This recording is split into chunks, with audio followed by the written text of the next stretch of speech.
Hello traders, how are you? कैसे हैं आप लोग? मेरा नाम हिमेंद्र जैन है। मैं आपका स्वागत करता हूं एक्सएम के वीकली एनालिसिस के अंदर। और आइए दोस्तों, देखते हैं कि इस वीक में आपको कहां कहां पे ट्रेडिंग अपॉर्चुनिटीज़ मिलेगी, क्योंकि ये जो वीक है और इसके आने वाला जो वीक है वो बहुत ज़्यादा डेटा से भरपूर है। और बहुत ही इंपॉर्टेंट डेटाज डॉलर इंडेक्स से रिलेटेड, यूरोप से रिलेटेड आपके इस वीक में स्केड्यूल्ड हैं। आइए देखते हैं क्या क्या है। तो सबसे पहले हम बात करते हैं डॉलर इंडेक्स के बारे में। डॉलर इंडेक्स के अंदर जैसे मैं आपको हर वीक बताता हूं कि इसका रिलेशन इन्फ्लेशन के साथ है, इंटरेस्ट रेट्स के साथ है। तो इस वीक नहीं, नेक्स्ट वीक आपका 20 सितंबर को आपका एफओएमसी की मीटिंग है। एफओएमसी यानी फेडरल ओपन मार्केट कमेटी की मीटिंग है। ये कमेटी जो है फेडरल रिजर्व बैंक की एक कमेटी है जो डिसाइड करती है कि इंटरेस्ट रेट बढ़ेगा या इंटरेस्ट रेट गिरेगा, या इंटरेस्ट रेट में कोई भी चेंजेस नहीं होंगे। अब इंटरेस्ट रेट का जो सबसे ज़्यादा चांसेस होते हैं इंटरेस्ट रेट को बढ़ाने के, उसके पीछे जो कारण होता है वो होता है इन्फ्लेशन का डेटा। अभी के तारीख में अगर हम देखा जाए तो जो नंबर्स हैं कमिंग वीक के अंदर, आपके जो नंबर हैं, वेनेसडे को आपका सीपीआई का डेटा है जो कि इन्फ्लेशन का बेंचमार्क है। अगर इन्फ्लेशन के नंबर्स आपके अनएक्सपेक्टेडली इंक्रीज होकर आते हैं, लेकिन जो अभी तक डेटा थे वो इंक्रीज होके आए हैं, लेकिन बीच बीच में जैसे इसके दो कंपोनेंट होते हैं, एक होता है सीपीआई, एक होता है कोर सीपीआई डेटा। तो कोर सीपीआई डेटा में थोड़ी सी नमी पड़ी है, लेकिन CPI data year on year वाला डेटा जो होता है वो थोड़ा सा स्ट्रॉन्ग खड़ा हुआ है। ठीक है। अब आपको ये समझना है कि सीपीआई क्या है, कोर सीपीआई क्या है, तो आप हमारे वेबिनार्स में आ सकते हैं। फ्री ऑफ कॉस्ट हमारे वेबिनार्स होते हैं। एक्सएम की वेबसाइट पे जाके आप वेबिनार्स में रजिस्टर्ड भी कर सकते हैं। खैर, तो अब जो सीपीआई नंबर्स होते हैं बेसिकली, ये सीपीआई नंबर्स आपको इन्फ्लेशन के बारे में बताते हैं। वेनेसडे को आपका सीपीआई डेटा है। अगर ये डेटा अनएक्सपेक्टेडली इंक्रीज होकर आया तो डेफिनेटली 20 सितंबर को गवर्नमेंट 0.25 बेसिस पॉइंट का इंटरेस्ट रेट इंक्रीज करेगी, और उसके बाद नवंबर मंथ के अंदर भी इंटरेस्ट रेट्स आपके इंक्रीज हो सकते हैं।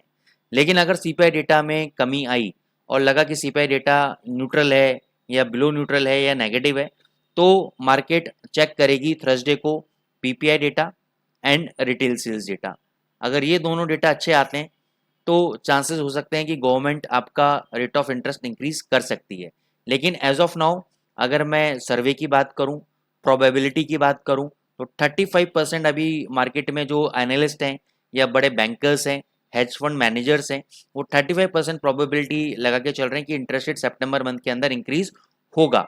लेकिन मेरा मानना यह है कि जिस हिसाब से आपकी रैली आ रही है, जिस हिसाब से आपकी ये रैली आ रही है, उसके अकॉर्डिंगली मार्केट के अंदर एक बहुत अच्छी तेजी जो आपको देखने को मिल रही है, इसी वजह से मिल रही है कि गवर्नमेंट ने पहले ही अपना मूड बना लिया है कि हमें इंटरेस्ट रेट बढ़ाना चाहिए। और जब इंटरेस्ट रेट बढ़ेगा तो इसमें बहुत ज़्यादा तेजी आपको देखने को नहीं मिलेगी। अब आप कहेंगे सर आप ये क्या बोल रहे हैं? देखो क्या होता है, एक होता है आउटकम मार्केट के अंदर और एक वर्ड यूज होता है डिस्काउंट। तो ये जितने भी बड़े प्लेयर्स हैं वो जो भी आउटकम होता है उसको पहले ही डिस्काउंट कर लेते हैं और उससे पहले ही वो रिएक्शन दे देते हैं। अब ये रिएक्शन तो ऑलरेडी हो चुका। ये किस चीज़ का रिएक्शन है? ये इस चीज़ का रिएक्शन है कि गवर्नमेंट इंटरेस्ट रेट इंक्रीज करेगी। लेकिन जब गवर्नमेंट इंटरेस्ट रेट इंक्रीज कर देगी, यानी जब आउटकम आ जाएगा, तो वो एक नल एंड वाइड होगा। मार्केट के लिए उनको लगेगा कि तो हम ऑलरेडी रैली बना चुके हैं, तो थोड़ा सा ऊपर ले जाएंगे और फिर वो नीचे करना चालू कर देंगे। क्योंकि क्या होगा, जब इंटरेस्ट रेट इंक्रीज होगा तो आपको हमने समझाया है कि इंटरेस्ट रेट जब इंक्रीज होता है तो डॉलर की वैल्यू इंक्रीज होती है। तो आप कहोगे सर ने तो ऐसा बोला है, तो आप क्या करोगे, डॉलर बाइंग करना चालू कर दोगे और वहां पे पंपिंग एंड डंपिंग चालू हो जाएगी। यानी जो स्मार्ट मनी है वो आपको बेचना चालू कर देगा और उसको नीचे ले आएगा। तो आपको ये भी समझना चाहिए कि भाई आउटकम से पहले अगर रैली आ रही है तो आउटकम के बाद ये नीचे आना चाहिए। ठीक है ना? तो ऐसा जर्नली हमने हिस्टोरिकली देखा है।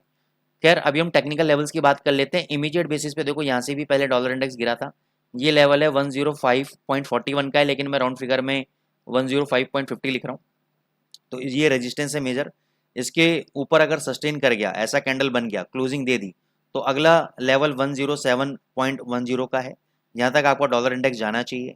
लेकिन मान के चलिए 20 सितंबर तक अगर कुछ नेगेटिव आया, या उससे पहले अगर वेनेसडे को, ये जो वेनेसडे अभी आएगा उसमें सीपीआई डेटा अगर नेगेटिव आया, तो यहाँ से पहले ये 103.25 तक आपका डॉलर इंडेक्स नीचे गिर सकता है। क्योंकि सीपीआई एक अर्ली इंडिकेशन है मार्केट के लिए कि गवर्नमेंट इंटरेस्ट रेट बढ़ाएगा या नहीं बढ़ाएगा। अगर सीपीआई इंक्रीज होकर नहीं आया तो there is a 90% probability that it can fell up to 103.25 levels. ठीक है, अब हम चलते हैं यूरो यूएसडी के ऊपर। यूरो के अंदर बहुत इंपॉर्टेंट वीक है। कमिंग थर्सडे को आपका ईसीबी मॉनेटरी पॉलिसी है। अब लेकिन जो उसके फंडामेंटल्स हैं वो इसकी स्ट्रेंथ को सपोर्ट नहीं कर रहे हैं ऑन दी अपसाइड। अगर हम बात करें तो यूरोपियन इकोनॉमी के अंदर जो बोरिंग कॉस्ट है वो थोड़ा कॉस्टली हो चुका है। सेकंड क्वार्टरली जीडीपी नंबर्स खराब आए हैं आपके। ठीक है ना? इन्फ्लेशन लेवल्स भी आपके जो है थोड़े से हायर साइड हैं, तो वो एक प्रॉम्प्ट करते हैं गवर्नमेंट को कि 0.25% बेसिस पॉइंट इंक्रीज कर सकते हैं। लेकिन ओवरऑल फंडामेंटल डेटा वीक है। चाइना मार्केट की वजह से जर्मन मार्केट भी बड़ा हिट हो रहा है। तो ओवरऑल जितने भी फंडामेंटल कंडीशन है वो रिसेशन की तरफ इंडिकेट कर रहे हैं, which is negative for the currency. तो टेक्निकल लेवल्स पे अगर बात की जाए, अगर थर्सडे को गवर्नमेंट इंटरेस्ट रेट इंक्रीज कर सकती है, अगर इंक्रीज करती है तो ये 900 तक या 950 तक ऊपर आ सकता है।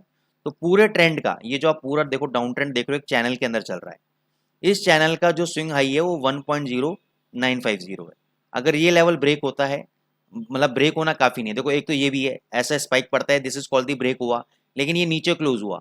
तो अगर इसके ऊपर क्लोजिंग होती है तो हम बोलेंगे सक्सेसफुल ब्रेकआउट है, फिर तो ये 1200 तक जा सकता है। अगर 950 के ऊपर इसने क्लोजिंग नहीं दी, ट्रेड होता रहा 100 तक गया फिर वापस नीचे आ गया, तो वो सक्सेसफुल क्लोजिंग नहीं है। Closing should be there. अगर क्लोजिंग हुई तो हम इसको ब्रेकआउट मानेंगे, नहीं तो ये नीचे आपका सबसे पहला सपोर्ट है आपका 1.0635 और उसके बाद आपका सपोर्ट लेवल है 1.0500। अच्छा, ये एक स्ट्रॉन्ग सपोर्ट लेवल है 500। यहाँ से एक हाई प्रोबेबिलिटी है कि आपको 100 पिप्स का बाउंस बैक देखने को मिल सकता है। लेकिन इस लेवल से पहले मैं आपको रिकमेंड नहीं करूंगा कि आप 63 पे बाय करें, हालांकि यहाँ से भी बाउंस बैक देखने को मिल सकता है, लेकिन यहाँ पे 50-50% चांसेस हैं। तो अगर आप 50% चांस लेना चाहते हैं वो आपकी इच्छा है, लेकिन स्ट्रॉन्ग लेवल की अगर मैं बात करता हूँ तो 500 इज दी स्ट्रॉन्ग लेवल। अब मैं आता हूँ जीबीपी यूएसडी के ऊपर। जीबीपी यूएसडी के काफ़ी कुछ टाइम से पिछले 2 बार से एम्प्लॉयमेंट नंबर्स अच्छे नहीं आ रहे। कमिंग ट्यूसडे को आपका employment Clement count change data है आपका, और मैंने आपको लास्ट वीक के एनालिसिस में भी बताया था कि अगर 2600 के नीचे क्लोज हो जाता है तो नेक्स्ट टारगेट 2400 का है। 2461 ऑलरेडी आ चुका है, तो टारगेट देखा जाए तो ऑलमोस्ट हमारा कंप्लीटेड है, लेकिन फिर भी इस लेवल को ये इस वीक में टच कर लेगा। मेन सपोर्ट लेवल आपका 2300 का है। अगर इसके नीचे क्लोजिंग हो गई तो आप समझो यहाँ तक फ्री फॉल है। क्या है? फ्री फॉल है। लेकिन 2300 के नीचे अगर क्लोजिंग नहीं हुई तो इस लेवल से यहाँ से बाउंस बैक मार्केट 2600 तक वापस ऊपर आपके आ सकता है। तो ये एनालिसिस है आपकी जीबीपी यूएसडी की। फिर हम आएंगे गोल्ड के ऊपर। Gold as comparative to other currencies अभी स्ट्रॉन्ग खड़ा हुआ है, लेकिन डॉलर इंडेक्स अभी स्ट्रॉन्ग है, तो कहीं ना कहीं प्रेशर आपको गोल्ड के अंदर देखने को मिल रहा है। चाइना मार्केट के अंदर भी प्रॉब्लम आ रही है मेटल्स इंडस्ट्री के अंदर, तो उसके लिए भी गोल्ड के अंदर थोड़ी सी प्रॉब्लम आ रही है। लेकिन टेक्निकली अगर बात की जाए तो 1900 is the strong support level. जब तक 1900 ब्रेक नहीं होता है तब तक ये बाय ऑन डिप है, और अगर इस बार इसने ये वाला लेवल ब्रेक कर दिया डेट इज दी 1953 लेवल, तो नेक्स्ट टारगेट आपका 1981, देन 2000 का लेवल इंटैक्ट है। ये मैं आपको ऑलरेडी बता चुका हूँ एज पर दी साइकिल थ्योरी कि गोल्ड को जितना भी लो लगाना है, चाहे वो 1900 का लो लगाएगा, 1871 का लगाएगा या 1830 का लगाएगा, जो भी लो लगाना है उसको सितंबर मंथ के अंदर लगा लेना चाहिए, क्योंकि अक्टूबर के फर्स्ट वीक से लेकर मार्च 2024 तक यानी ये 6 महीने के अंदर अंदर आपको गोल्ड के ये जो प्रीवियस हाइज हैं ये हाइज ब्रेक होते हुए नजर आएंगे।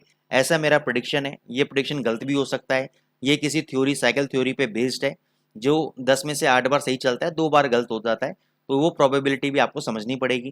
ठीक है ना। टेक्निकली वीकली के हिसाब से 1900 स्ट्रॉन्ग सपोर्ट है, 1900 के नीचे 1870 आपका स्ट्रॉन्ग सपोर्ट है, ऊपर 1935 के ऊपर अगर क्लोज हो जाता है तो नेक्स्ट टारगेट आपका 1950 के बाद फिर ये 1980 से पहले रुकने वाला नहीं है।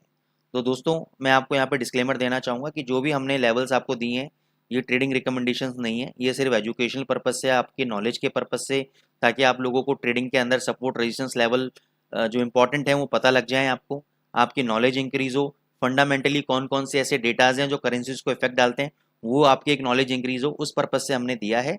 तो अगर आपको कोई भी पीएनएल प्रॉफिट एंड लॉस होता है तो उसके लिए ना एक्सएम ना मैं ना कोई एम्प्लॉय इसके लिए लायबल है। तो ये सिर्फ आपकी ट्रेडिंग नॉलेज के लिए। आई होप आप लोगों को हमारा एनालिसिस अच्छा लगा होगा। मैक्सिमम लाइक्स देंगे तो हमें अच्छा लगेगा, हम लोग और मोटिवेटेड होंगे अच्छे कंटेंट लेने के लिए। Thank you so much.